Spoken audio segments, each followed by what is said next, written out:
From the WisconsinVegetableGardener.com, this is the Wisconsin Vegetable Gardener Podcast. I'm Joy Baird. I'm Holly Baird. Coming up on the program, we're going to talk all about tomatoes, planting them, growing them, and what you can do for the best success. Your questions, our answers, and Mike Novak with the Environmental Report will be back. And we'll have Linda Lehmusvirta, and she is the Program Director for Central Texas Gardening on PBS, and she's got some great information.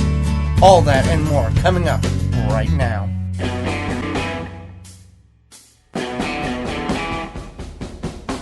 The Wisconsin Vegetable Gardener Podcast is permeating into your ears with your host, Joey Baird. And it could be the weeds. Some gardeners try to get all the weeds out of their garden. Other gardeners leave them in their garden. It's really a decision that you need to make. There's benefits to both sides of that. It's just something that you need to figure out what you want to do for your garden. And Holly Baird. Canning is a science. When you're canning, you want to make sure you follow the directions, follow the recipe, don't cut corners, don't replace things. It's crucial to you, your health, and your family. They're professional gardeners with full-time jobs, and they're on the air now. Welcome to the Wisconsin Vegetable Gardener Podcast, a podcast for the health-conscious organic gardener worldwide, a gardener show for gardeners. I'm your host, Joy Barrett. Beside me is my wife, co-host, gardening partner, and best friend, Holly Baird. Behind the TWVG microphone here at the WI Garden Media Studios in southeast Wisconsin. The information that you're going to hear is important and vital to the health and well-being of your garden. You just may have to tweak some of the dates and times you applied for your particular growing area. If you're tuning in for the very first time, thank you. Welcome to the program. If you've been here for every episode, welcome back. This is episode 22. We have a number of podcasts, all 21 on our website, the WisconsinVegetableGardener.com. Underneath the podcast tab, you can see the image, you can see the guests, you can see the information that we cover. We've got guests from all over North America that are gardeners and preppers to help us all learn and be better at gardening and growing our own food. If you're tuning in for the very first time and you have no clue who we are and you just stumbled upon us, welcome. And Holly will tell you a little bit about who we are, what we do, and we'll get into how to grow those tomatoes. Sure. So we have the podcast, and we also have our video series. We put out several videos a week about how to grow food, what to do with the food you grow, reusing items, troubleshooting, all sorts of great information. Then we have our magazines, which come out quarterly, and they're a full-color digital magazine that you can find online, and it's free of cost to you, and you can download it, or you can print it out, or you can just read it on our website or on your mobile device. And then we have this podcast. So with that being said, that's a little bit about us. You can find all of the information that we do and where we speak at if you're in the southeast Wisconsin area on our website, the WisconsinVegetableGardener.com. If you want to see where we speak at, you can see the Come See Us tab on the top of the page, along with the video series, the podcast, and a bunch of other stuff there. So let's get into how to grow the best tomatoes. And this is something that 89% of all gardeners who garden grow tomatoes. There are certain gardeners out there who don't like tomatoes, so they don't grow them. I guess it's kind of like a rare breed, those people who don't like ice cream. So with that being said, we have an hour presentation that we do, a full solid hour of how to grow the best tomatoes. Clearly we don't have the time to do that on this program, but we will give you a lot of the information that will help you get to where you need to be in order to have a very successful harvest of tomatoes. You start your tomatoes from seed. We're already past that, so let's bypass that particular portion of it. You got three types of tomatoes. You got heirloom, organic. Those are seeds. Well, you got varieties. Yeah. Heirloom, organic, and hybrid types of plants that you can purchase from your local home and garden center. And you may have already started these indoors. There are advantages to all three. It's personal preference. Heirloom is the old-fashioned type of seed that have those characteristics that you just don't find on the new varieties. They have some cracking, they have unusual shapes, and brandywines are heirloom, just to name those. And there's hundreds and hundreds of other varieties that are heirloom. Organic seeds or organic plants are grown in an organic practice. When you see this certified organic, that means that those particular plants were grown by a standard that has been set by the United States Department of Agriculture, to where if the farmer or gardener uses a miracle-based synthetic product on those plants during the process of growing in order to save the seeds for you to buy, or in the process of creating the starts for you to purchase at your local garden center, those plants would be deemed inorganic. Holly, what is hybrid? Hybrid is when you take two seeds and two plants, or seeds, not plants themselves, but seeds, and you make them cross-pollinate so that you get a combined tomato. So say you have a tomato that produces heavy, and you have a tomato that is a little bit more drought resistant. You would combine those two seeds to make a tomato. You cross-pollinate them. Cross-pollinate them. To get the seed. To get the seed. And this is not like GMOs or genetically modified. This is just cross-pollination. It's basically like natural science. The disadvantage is?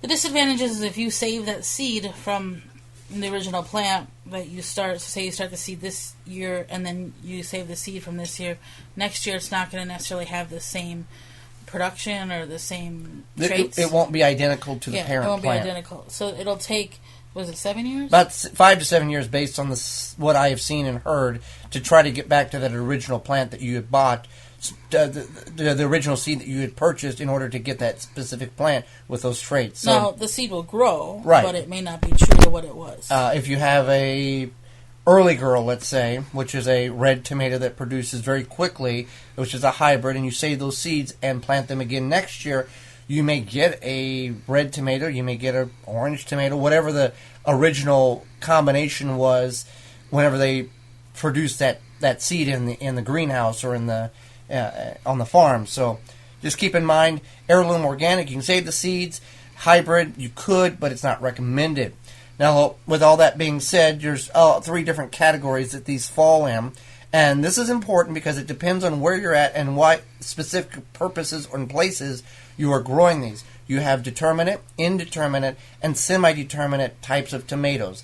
These are identified on 99.9% of the seed packets, as well as the starts that you will get at your local home and garden center. This information is very important because indeterminate varieties grow indefinitely. They grow indefinitely. They are a vine. So if you have a lot of space and a cage or a trellis or something, indeterminate's the way to go because they will produce all summer long until it's too cold and they will die or you kill them.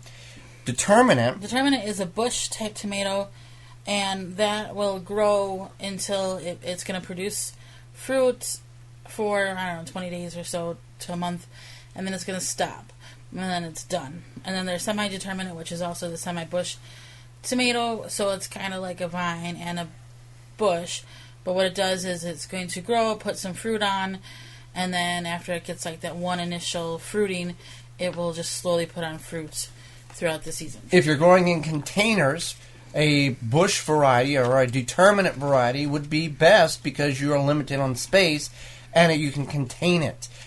You can grow bush varieties in the ground, obviously on raised beds, if you have limited amount of space.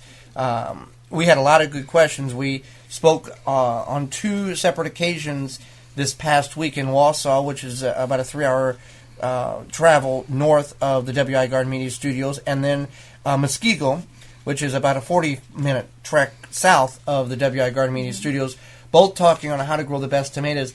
And the audience was more of a middle to older age audience, but they had tremendously great questions, and they were very intense about learning how to do this. One lady had said that she had been trying to grow tomatoes for 20 years. Yeah, and she had read several books. And they all taste worse than the store-bought.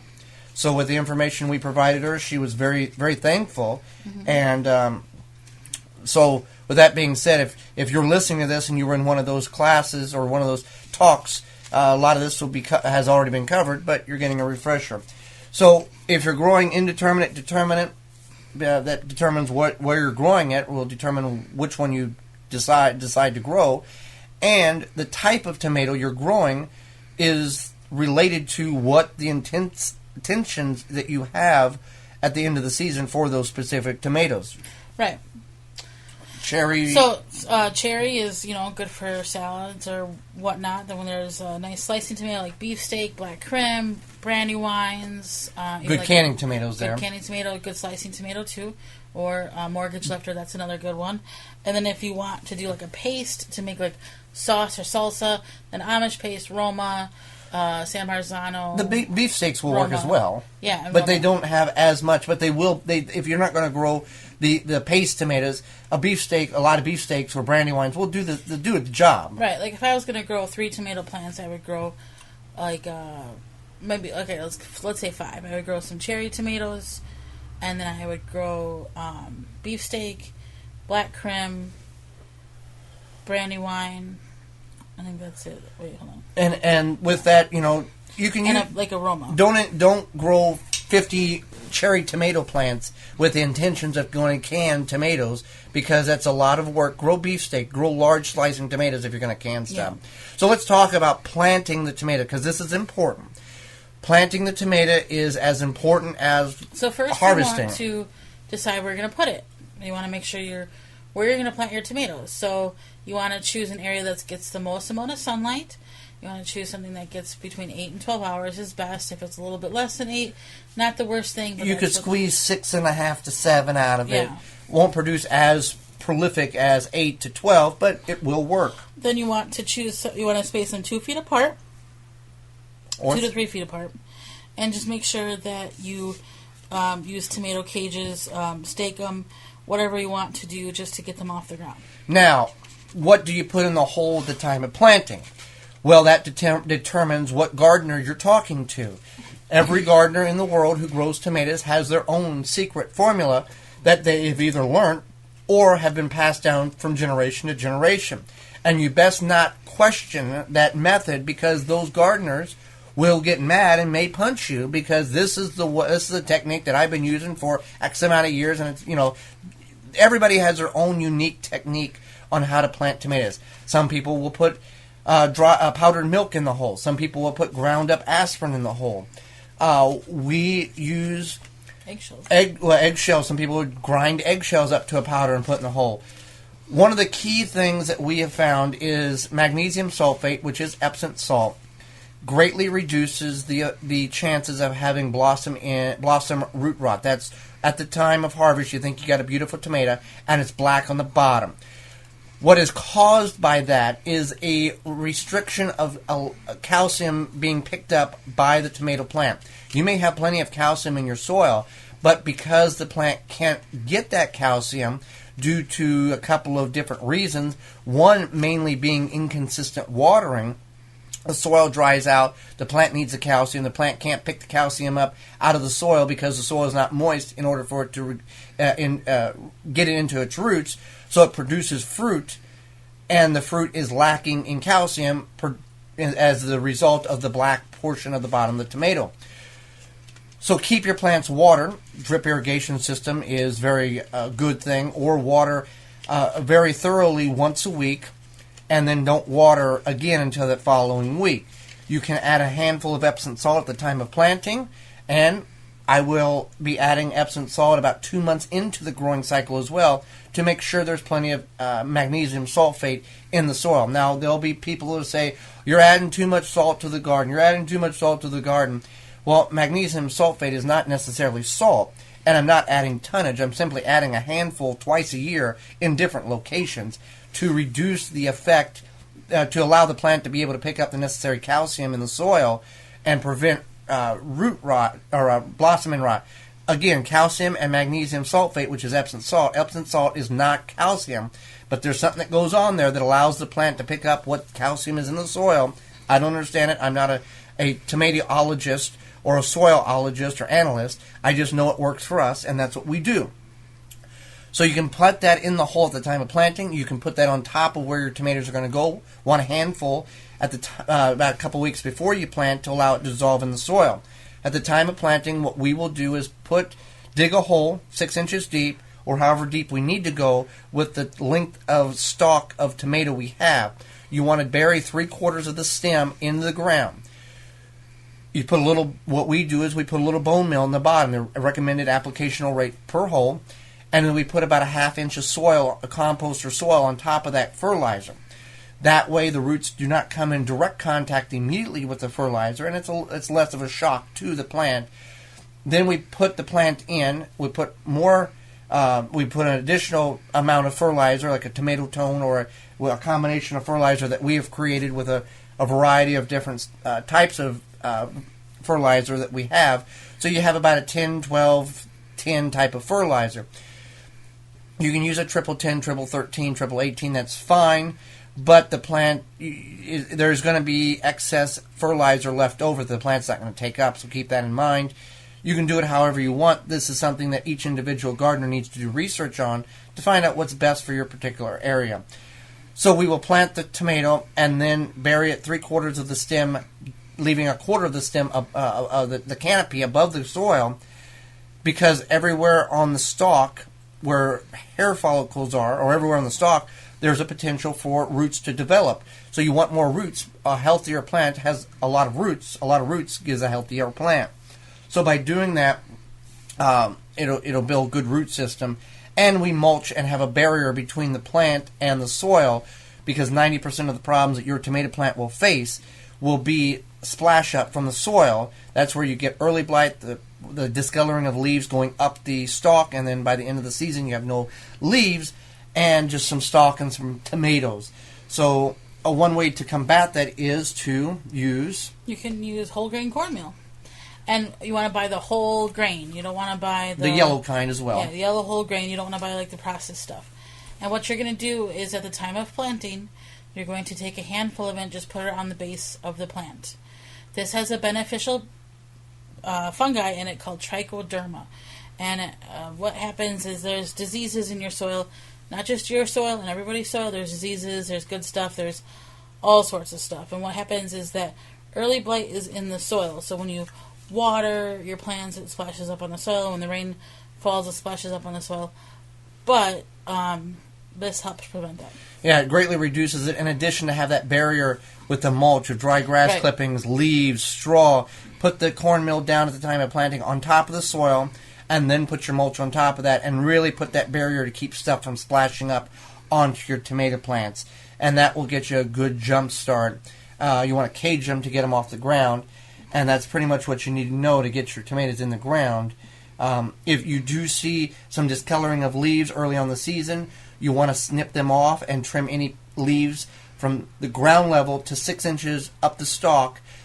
Clean that out. Just leave it just a bare stalk, and any limbs that has the potential of touching the soil, because that's where that splash up can occur, even with mulch. So you really want to get that opened up at the bottom and allow that plant to get some good air circulation and reduce the amount of splash up that you have. That's really the basics of it. If you want to find more information, you can go to the website, thewisconsinvegetablegardener.com, and click on the tomato tab at the top of the page, and you can get some more in-depth. But we get you that'll get you started really early in the season, and we'll come back to some more tomato-related topics later on in the season. If you've got a specific tomato topic question, you can always find the big red button on our website that says question, and submit that question to us, and we will answer it in an upcoming podcast during our question and answer session. And that's coming up right after the break and right after the return of Mike Novak with his environmental report. Right after this, we'll be right back. At dollarseed.com, all of our seeds are only $1 a pack. And we have online resources that teach you all about the rewarding hobby of growing your own plants, flowers, herbs, and vegetables. Imagine the joy you'll feel when your children actually help you harvest your first garden crop, or the pride of knowing you'll never need a florist again. Visit dollarseed.com and grow a little magic of your own for just $1. Dollarseed.com. What could be healthier? Water is our most important resource. The key is to capture the rain that falls on your property. No need for bulky rain barrels that are hard to handle and just don't fit in. Rain Reserve has solved the problem for you with their multi-size and color cube-like units. A rain barrel that does not look like one. Capturing rain easy, going unnoticed by passerby, and blending into the surrounding. Construction so easy, even children can put it together. To get your Rain Reserve, visit rainreserve.com and use coupon code RAIN2016 to save 10% on total purchase. What you feed your plants and soil matters. Tomatoes should be big and juicy, but not at the soil's expense. Age-olds grow, bloom, kelp, and fish and seaweed. Reliable fertilizers gardens by supplying the plants and the soil with fast-acting nutrients and natural ingredients to create delicious plants and healthy soil. If you desire juicy tomatoes and healthy soil to grow them in, visit ageold.com for more information on Age Old and our suppliers.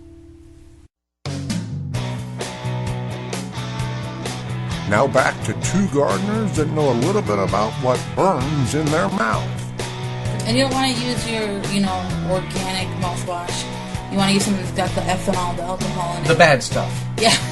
The stuff that'll burn if you leave it in your mouth for too long. Joey and Holly Baird.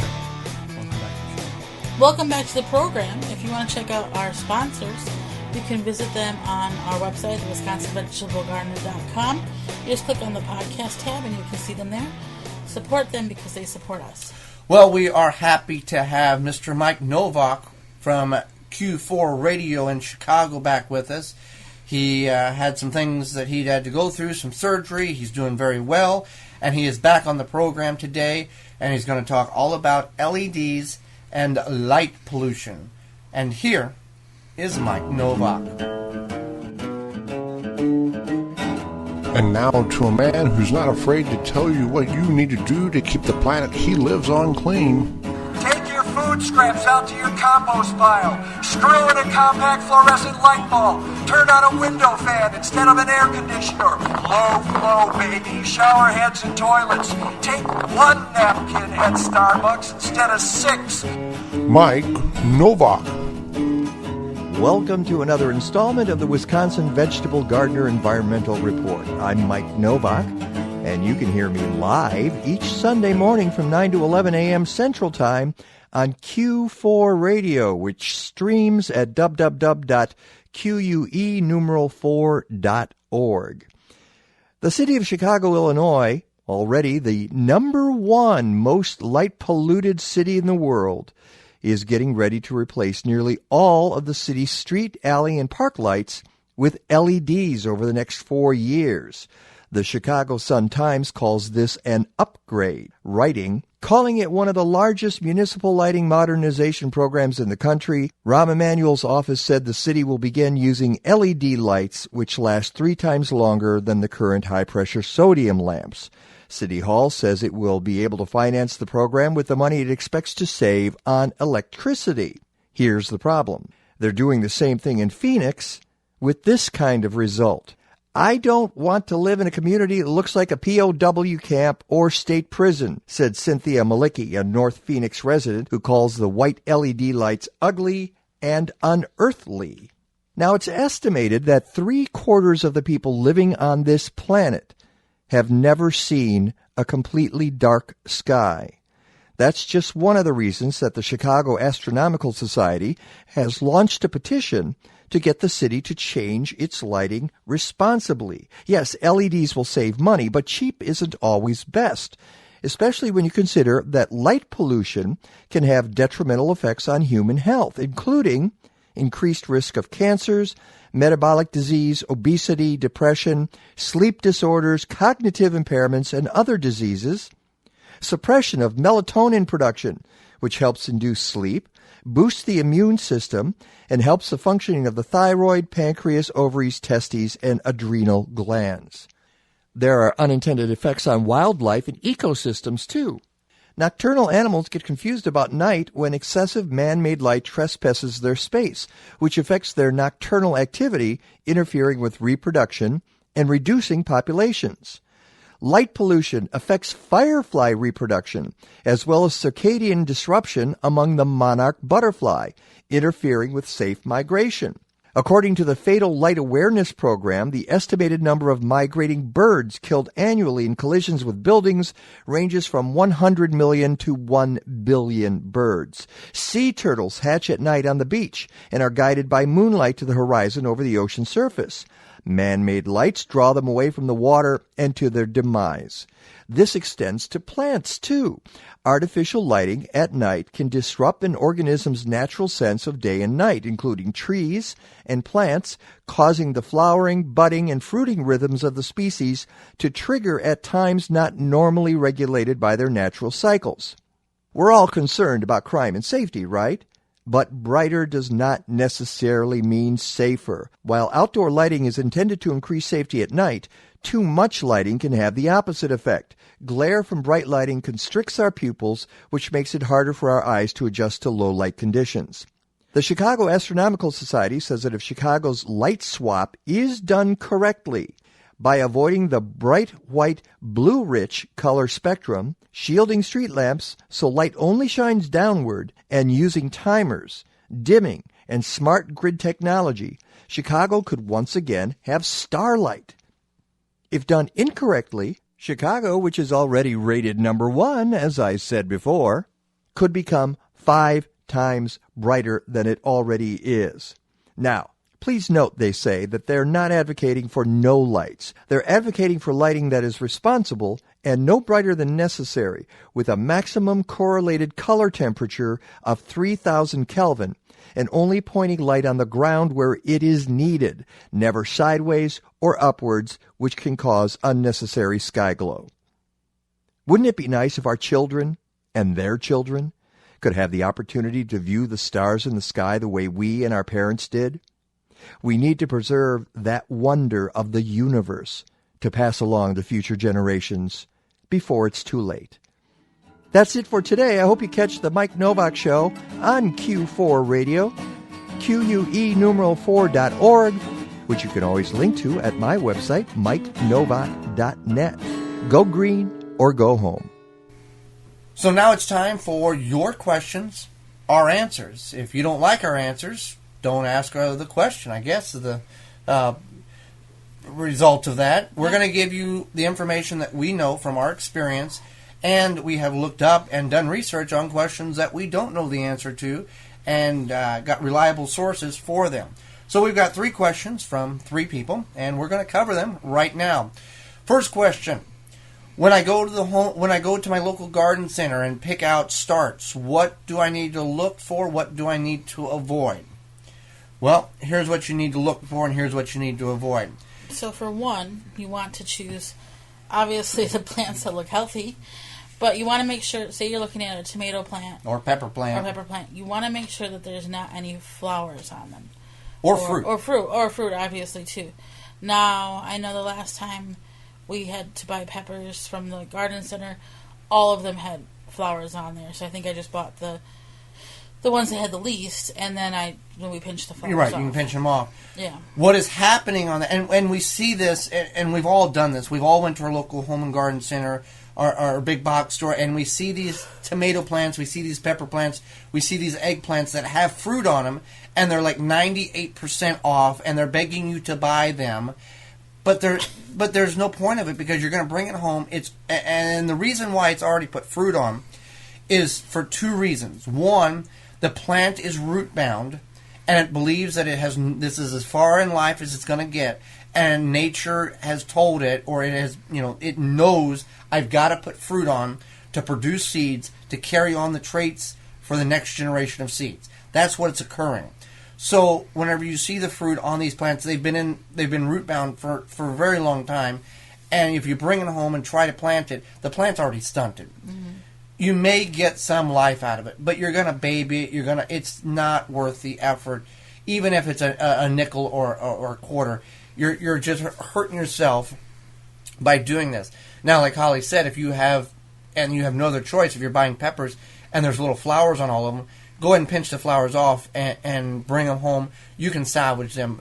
Now, we've been at the garden center where we've seen tomatoes that are like a quarter a plant, about 1.5 feet tall, and they had cherry tomatoes on them already. Or they sell those container tomatoes that already have a trellis. That are $20-some-odd that already are bearing fruit 2 months before you should ever think about planting tomatoes. Right. So that's what you want to look for. You want to look for healthy plants without blooms or fruit on them. And if you're buying, like, let's say, lettuce or if you're buying a 6-pack of peppers or whatever, try to look for those 6-packs that have 7 or 8 plants in them. At the time of planting, these nurseries, if they'll drop extra seeds in the slots, the cells, not just on accident. So you'll go and you'll look, and you've got a 6-pack of peppers that actually have 7 or 8 peppers that are healthy. So you just bring them home, divide that cell apart, and you got an extra couple of plants. And broccoli, cauliflower, you get a lot of that as well. So that's the answer to that question. Second question is, when I make pickles, should I try to use fresh dill, or is dill seed okay, or is there one better than the other? There's not necessarily one better than the other, but keep in mind that dried herbs are a little bit stronger because they're more, I don't want to say concentrated, but once they're dried, their scent and their benefits come out. I don't want to say benefits. I don't know what the word I'm looking for is. Intensity. Yeah, intensity. Thank you. They seem to get more intense. So if you want, you can use either or. The recipe will tell you. It'll say I think it'll usually say a quarter cup or something of fresh dill, and then or it'll say a tablespoon of dill seed. So as you can tell right there. I mean, if you have dill that's fresh, that's in your garden, go ahead and use it. Right, yeah. I mean, but sometimes the dill and the cucumbers don't cross or don't grow at the same rate, so you're going to have to use sometimes the dry stuff for the seeds. And if you don't grow dill, you could grow it, but keep in mind it does seed and spread. It is an invasive plant in some portions of the United States. Yes. We started it in containers, or in a container, 6 years ago in the front yard here at the WI Garden Media Studios, and it went to seed, and we have been fighting that ever since then for 6 years. And 2 years ago we decided, hey, we're just going to see how many seeds we can get. Mm-hmm. I stopped collecting seeds when I got 2 half-gallon mason jars full of clean dill seed, and there was still dill plants out in the garden. Now, one thing is it does attract a lot of butterflies and things to your garden because the caterpillars they like to hang on the stalks of it, but it's invasive. So it's really up to you. If you have dill growing and you want to use it, go ahead. If you don't, then just use the dill seed. But just keep in mind that the seed is stronger. Okay, another question, our last question for this week. At the end of the season, when you harvest your tomatoes, the frost is coming, you pull them all off the vine. Not all of them are ripe. And you usually harvest the green ones. You clean the whole vines off and get what you can. How long can you keep green tomatoes at the end of the season? Well, it depends on how long they're going to stay green. And, well, what are you going to use them for? Well, this happened to us, 4 years ago. No, it was a little. Oh, was it more than that? 2 years ago. Okay. And we had that frost that came. I pulled all the tomatoes off. I just kept them in by a window, and eventually they turned red. The skins were a little tough, but I think I made soup with them. I made some salsa, and I just stuff that I didn't really need the skins for. Now, here's the thing with the tomatoes. If you pull them off when they're solid green, they will take a very long time to ripen. Yes. If you can pull them or leave them on the vine until there's at least some pigment change at the bottom of the tomato fruit. Tomatoes ripen from the bottom up and around to the top. If you can wait till they at least get some pigment change on the bottom, they will ripen quicker. You can also put them in a paper sack. Is it with a banana? Yeah. And that will help them ripen quicker as well. But a solid green tomato will take a very long time to ripen off the vine versus a tomato that you've picked off the vine that at least has some color change at the bottom of the fruit.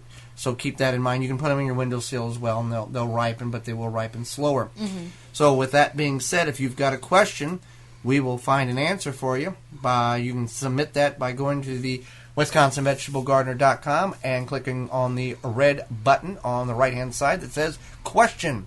And submit your question there, and we will answer it through email as well as address it here on the program for the rest of the world to hear your question and the answer so we all can be more educated. Coming up next, the producer of Central Texas Gardener, Linda Lehmusvirta.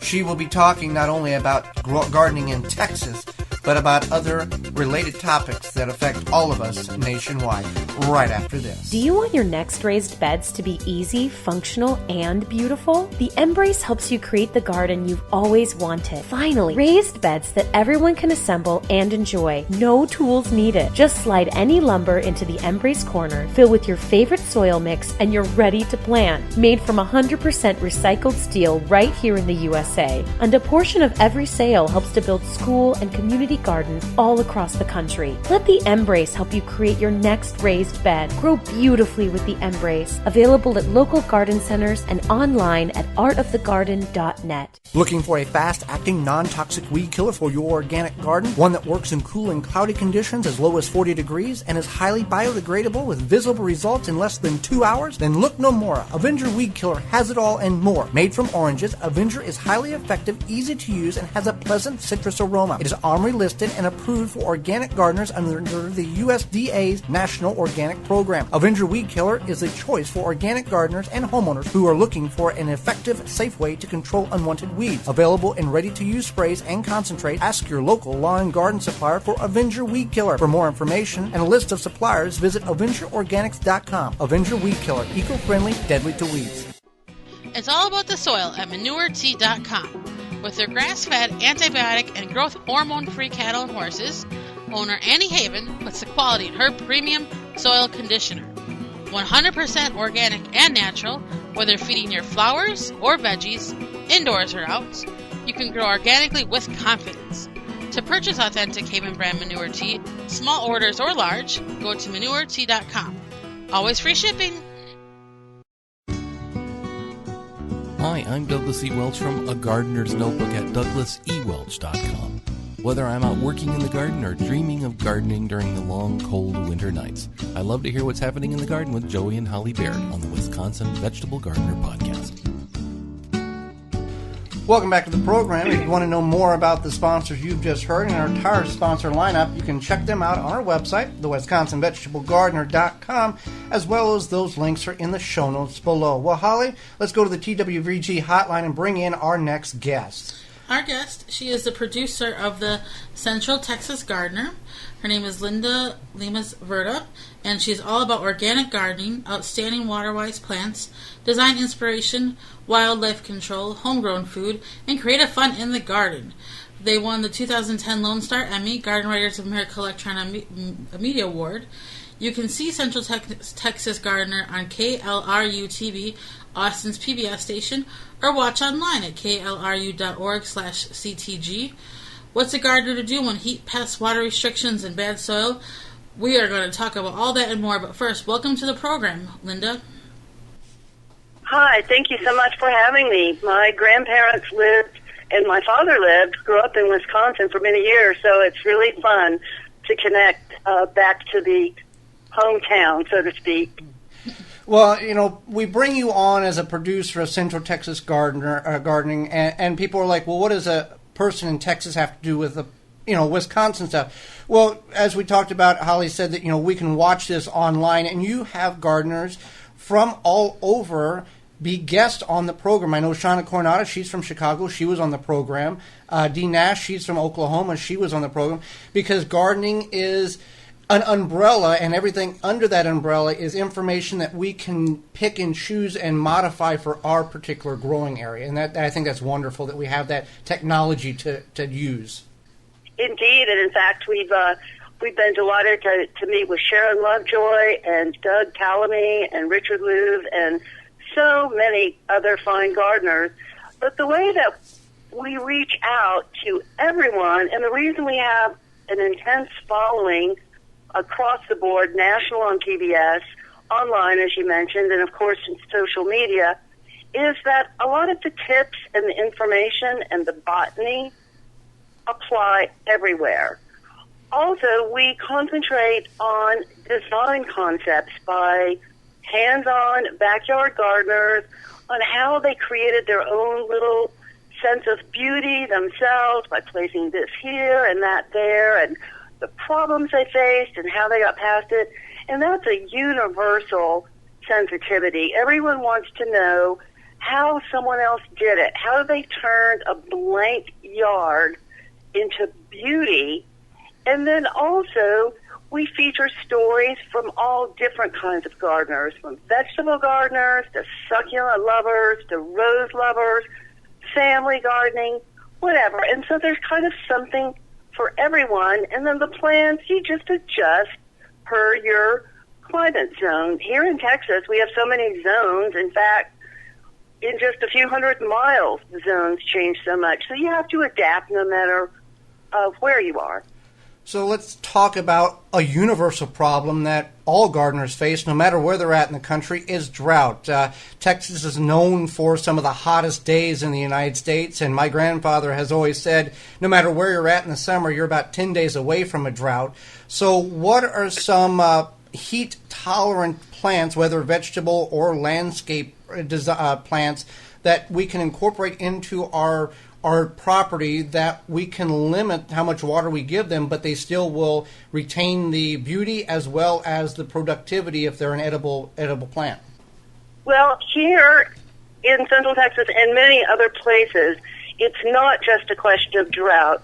As several people have coined, we've been experiencing years of drought supplemented by flooding, which is the big thing that we face here. So we have heat and drought, but then we also get unseasonable cold, 14 degrees, which is not usual.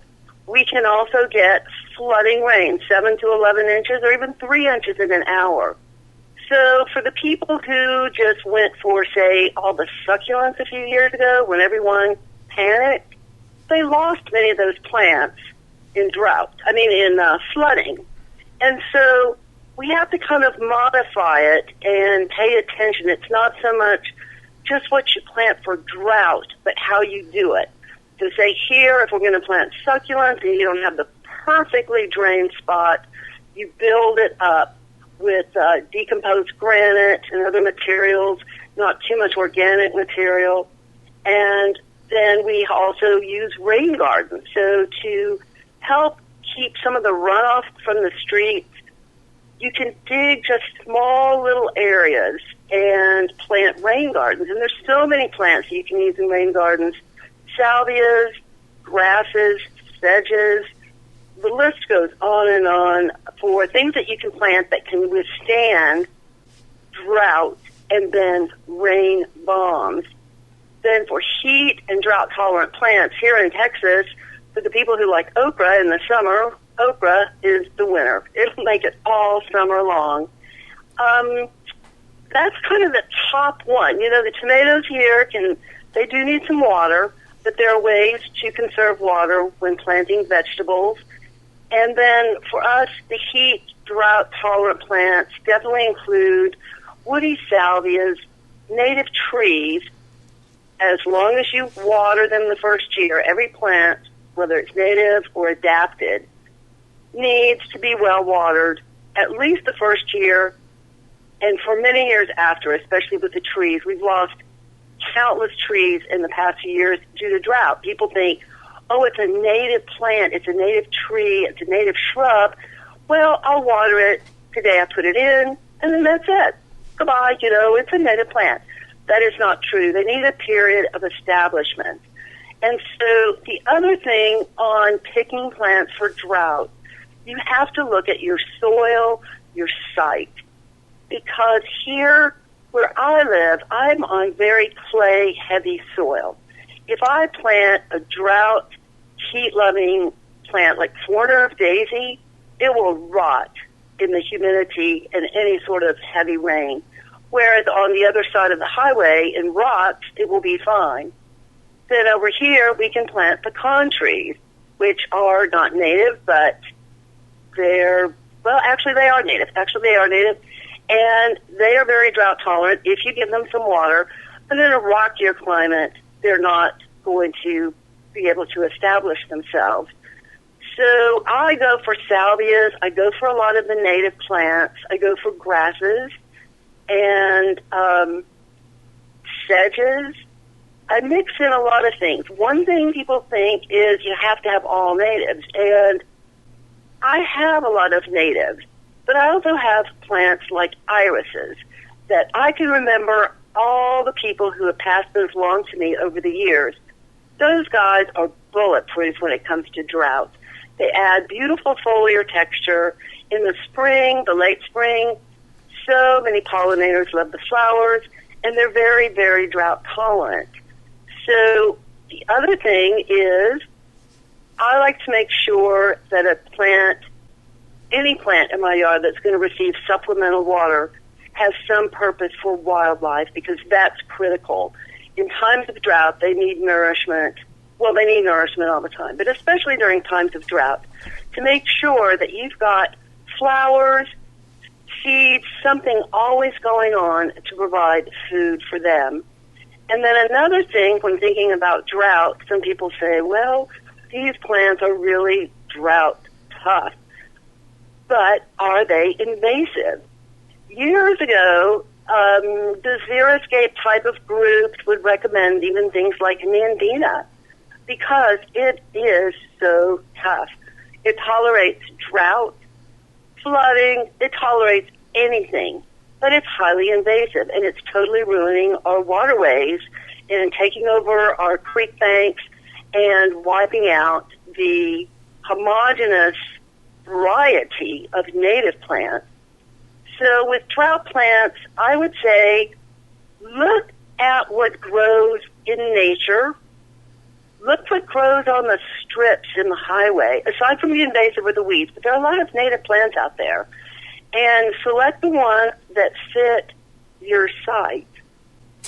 So, a lot of great information, because people instantly go, well, I'm going to put this in there, and because the person at the nursery recommended it, well, that guy at the nursery, that woman at the nursery is trying to sell you something, whether you may or may not want it, because they can make money off of you. Knowing what's going to be beneficial and is not going to take over your property, important information that, we all need to be aware of. Now, most all gardeners... The other thing is, at nurseries, I buy from local nurseries who get their plants from local growers. That is critical. And then you also have to be very careful with those tags and the amount of sunlight, especially if you are not buying from your local grower. In Wisconsin, something that can take full sun would die in a heartbeat in Texas summer. And so that's another thing. When you go to the nursery, pay attention, do your homework. Where did this plant come from? It could be a plant from Wisconsin that's going to do beautifully here. For example, my grandparents grew chrysanthemums. And by golly, those things are drought tough here. I've had some for years that handle everything. In fact, one of the gardeners we visited with a few years ago moved from Minnesota. She and her husband transplanted to Texas, and she was just, oh my gosh, what am I going to do now? She was in solid rock, hot Texas sun. But she wanted some of the favorites from her Minnesota home. And she tried chrysanthemums, and by golly, they just have worked great. The other thing I have to say about drought and plants is we hear about this from all over the country, not just from what I see in Central Texas. We hear about it from everywhere. People overreacted. They pulled out every piece of living material and gravelled it. Well, that is hot. And aside from it's going to attract weeds, there's no benefit for wildlife. It's hot. It's ugly. There's nothing for wildlife. And if we don't have plants to support our wildlife, where are we going to be? We're not going to have the birds or the butterflies. We're not going to have the toads. We're not going to have the lizards. So we really have to think, I think, in a bigger picture than just drought tolerant or xeric. It needs to have a bigger picture. Is this plant right for my situation? Is it going to provide wildlife benefit without needing pesticides or anything? How much water can it get by on if it's mulched properly? If I water it to get it established and then keep it composted, keep it mulched, and so that will retain the water that's there. The other thing you can do, and I'm doing some of this in my own yard a little bit at a time, is to create berms and swales.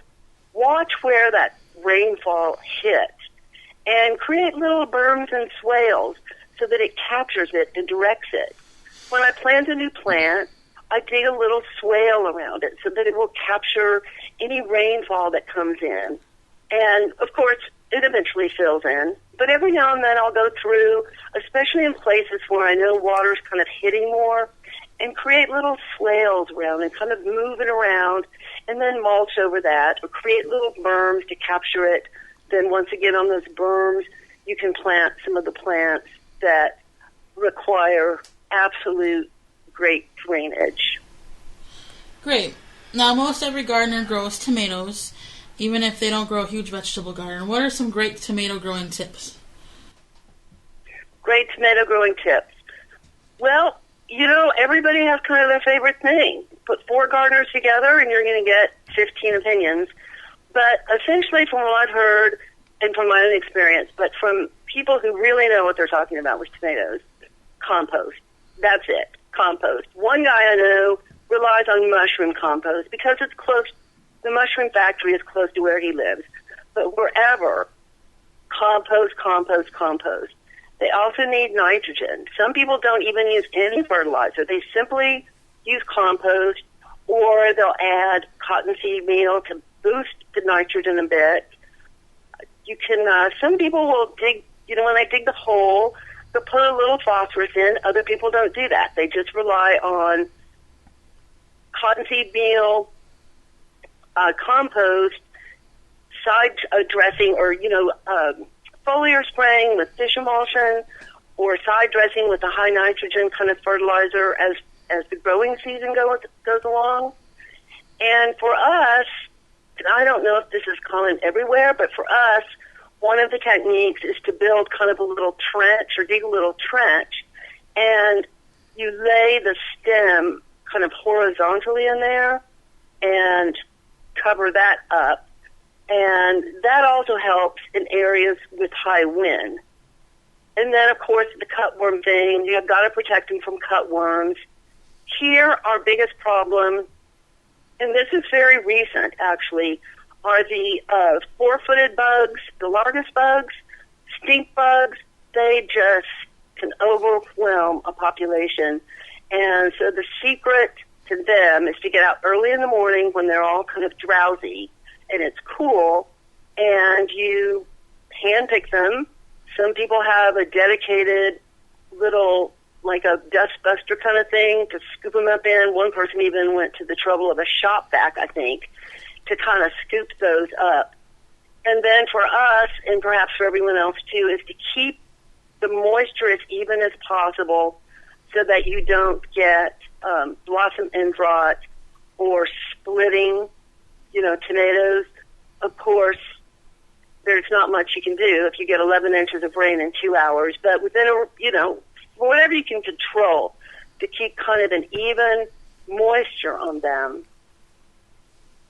Right, and let's talk about controlling something that we may be able to control, is wildlife that wants to eat our vegetables that we've worked very hard to do. Some people will recommend using firearms. That's not always the answer or legal in most places. What are some tips that you have found that gardeners have used that were relatively successful for keeping out large animals as well as small animals from their garden? Relatively is an excellent term there. That is probably the most frustrating thing for gardeners here, as it is for everywhere.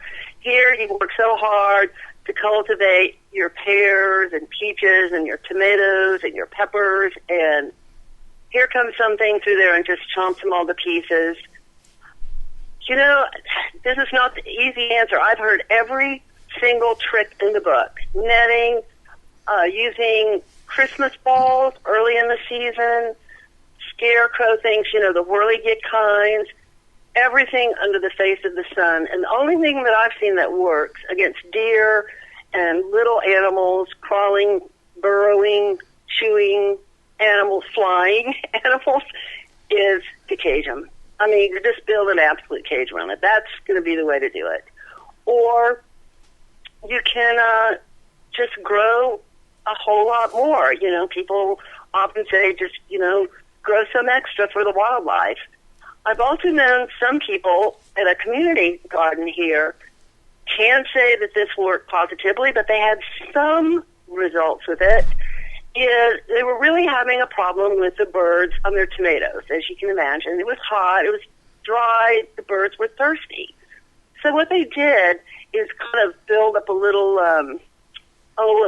ledge, I guess, and on it they placed a series of pot saucers, plant pot saucers with water, which they filled every day.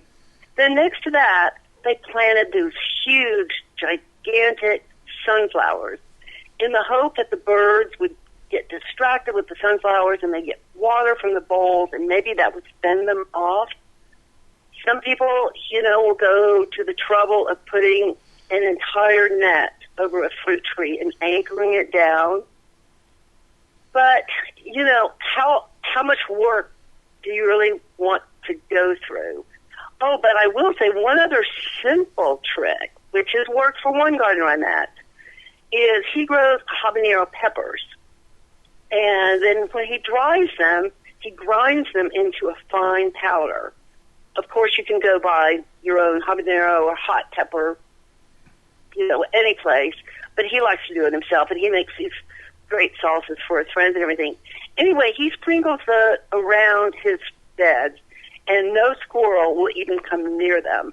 And that's saved him a lot of trauma. As for the birds, they're still going to get to him, but he conquered the squirrels with habanero powder. But, you know, you put it in you accidentally get a little bit in your eye, and you're going to wish you didn't do it. Well, Linda, we greatly appreciate you taking time out of your day to join us on the program. For people who are not in the Austin, Texas area, what's the best place, again, for them to see Central Texas gardener on their computer?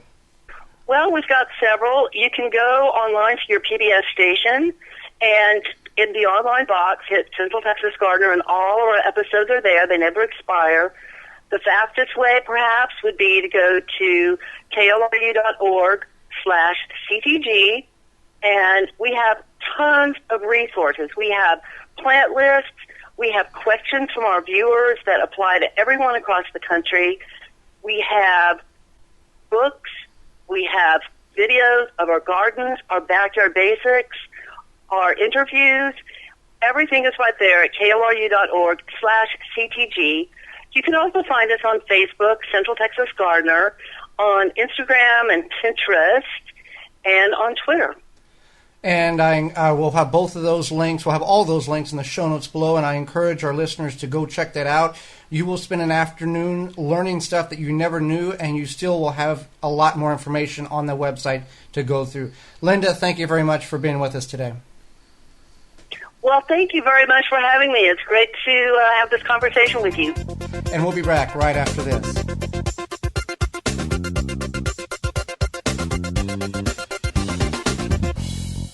If you could double the life of your raised bed boxes by sealing the wood with a non-toxic wood preservative, would you? Well, now you can with a clear, penetrating product called Internal Wood Stabilizer. It's 100% non-toxic and easy to apply. Seal your bare, untreated wood surfaces, even chicken coops, by spraying Internal Wood Stabilizer. It's invisible, seals the wood from the inside out, and never wears off. Recommended by organic gardening experts. Internal Wood Stabilizer. Check it out at timberprocoatings.com. A gardener knows that the key to a good plant is its roots. With poor roots, the end result is not good. Conventional pots and trays cause roots to wrap around and become root-bound. Then you try to unwrap the roots at the time of planting, hoping not to break them. But never again with the Root Maker, a non-chemical innovation that naturally air prunes roots to create more vigorous roots. Never a root-bound plant again. Whether trees, flowers, or edibles, home garden or commercial grower, more roots means healthier, more productive plants. To get your own, visit rootmaker.com. Oh, yeah. What you say? You say Nasala Kombucha. It'll put some glide in your stride and some pep in your step. Nasala kombucha. Yeah. Nasala kombucha makes your body happy. Nasala kombucha makes your body smile.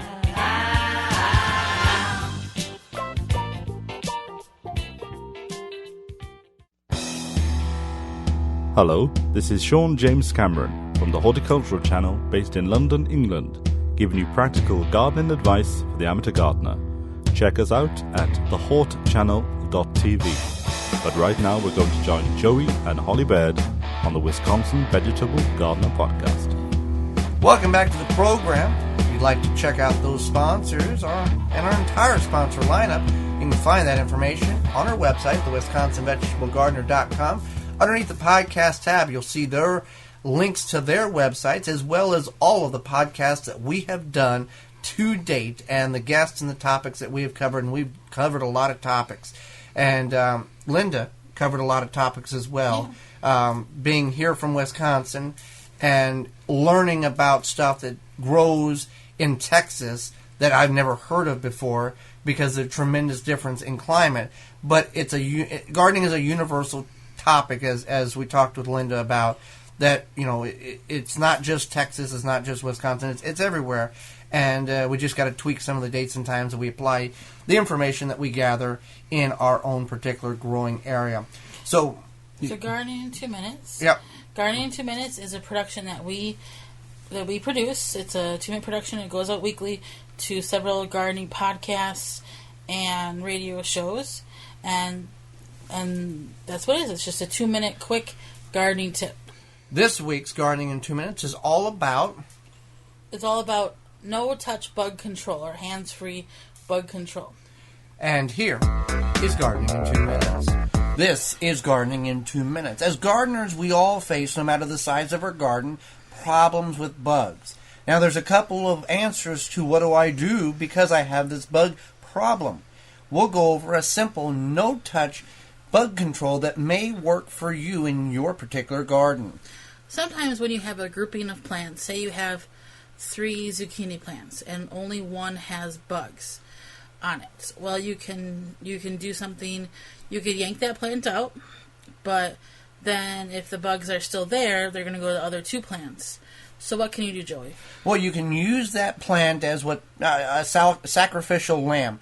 Allow the bad bugs to get on that plant, lay the eggs, eat that plant up, and allow the other plants around it to not be effective. Now, this does happen, but now if there are bugs on all of your plants, then yes, and then there's an opportunity for you to purchase a chemical or a homemade remedy to remove or control those bad bugs. But if it's on one centralized plant, leave that plant in the ground. Keep an eye on it, but leave that plant in the ground so all those bad bugs will go to that plant and not affect the other plants. But if there are bugs on other plants, then you're going to have to look at a way of controlling. Be proactive and control the bugs. But if, like Joey said, just leave the one and just keep an eye on it. Now, if you do buy a chemical, that chemical will kill all of your bugs in their garden, good and bad. So you want to look at ways to control the bad insects by introducing good bugs into your garden, or homemade remedies that will reduce the number of bad bugs and will harm fewer good bugs. So when you have a bug problem, just don't go to your local home and garden center and purchase the first chemical you see, because that may not be the answer for what you need it for. For more information on controlling bugs in your garden, our weekly video productions, as well as our free downloadable digital quarterly magazine, you can find all that information at thewisconsinvegetablegardener.com. For Gardening in 2 Minutes, I'm Joey Baird. I'm Holly Baird. So if you've got some bugs, you might want to go with that approach. Don't touch it. Maybe just kind of let nature take its course. Well, we are out of time this week on the program. We greatly appreciate you tuning in. We've had a lot of information about tomatoes. If you want to know more about tomatoes, again, that tab on the website, under the tomatoes tab, it'll tell you how many. We grow in 26 varieties. It'll tell you what we grow, as well as some more in-depth information in regards to planting, maintaining, and harvesting, which we'll get into that maintaining and harvesting portion of it later on in the season as we get to that portion as well, and most of the northern portions of the United States has already are getting to it. Southern portion of the United States, I know Texas is at this point already harvesting tomatoes because they plant them in February and they grow them till about mid-June, July before the temperatures spike, and then they try to get another harvest. This is central southern Texas, and they try to get another double crop in each year, which that would be kind of neat, but it'd be better to be able to grow tomatoes year-round, like on the whole island of Hawaii, or a warm climate where it doesn't freeze. So, with that being said, the audio that you've heard is courtesy of sfx.co.uk, an audio-free, and audioneutronics.com, audio copyright-free and royalty-free websites that we use to help liven up the podcast. And then we also have audio from Ness Alla and Dollar Seed, and they provide that on their own. So until next time, I'm Joy Baird. I'm Holly Baird. Thanks for tuning in, and we will see you in the garden. The Wisconsin Vegetable Gardener Podcast is a production of the WisconsinVegetableGardener.com for the health-conscious organic gardener worldwide, and distributed in association with WI Garden Media.